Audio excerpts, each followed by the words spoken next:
سلام بچه‌های عزیزم. امروز میخوایم بدونیم که اشکال هندسی چه شباهت و تفاوتی با هم دارن.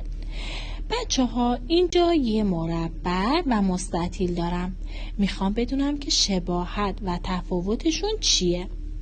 بچه‌ها برای اینکه بخوایم شباهت و تفاوتشون رو بنویسیم، اول شکلمون رو شماره گذاری میکنیم. مینویسیم مربع شکل شماره 1، مستطیل هم شکل شماره 2. خب بچه‌ها میخوایم بدونیم شباهت یعنی چی؟ شباهت یعنی مثل هم بودن، یعنی این دوتا شکل از چه لحاظ شبیه هم هستن. اما تفاوت بچه‌ها، تفاوت یعنی اینکه شبیه هم نیستن، یعنی با هم فرق دارن. خب بچه‌های گلم، حالا به شکل اون با دقت نگاه کنید. حالا به من بگید ببینم مربع چند تا ضلع و گوشه داره؟ آفرین به شما، مربع ما 4 تا ضلع و 4 تا گوشه داره. حالا مستطیل رو نگاه کنید. مستطیل ما چند تا ضلع و گوشه داره؟ آفرین به شما، مستطیل ما 4 تا ضلع و 4 تا گوشه داره.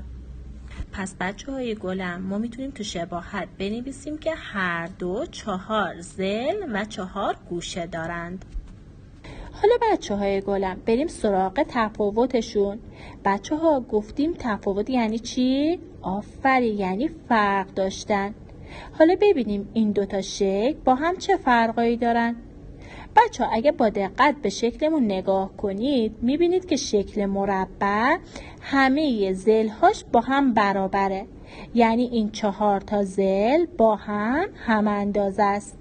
ولی در مستطیل بچه ها فقط ضلع‌های روبرو با هم برابرن، یعنی این ضلع بالا با ضلع پایین هم اندازه است و این ضلع کناری هم با ضلع روبروش هم اندازه است. پس تفاوتش اینه که در مربع همه ضلع‌ها با هم برابرن، ولی در مستطیل فقط ضلع‌های روبرو 2 به 2 با هم برابرند.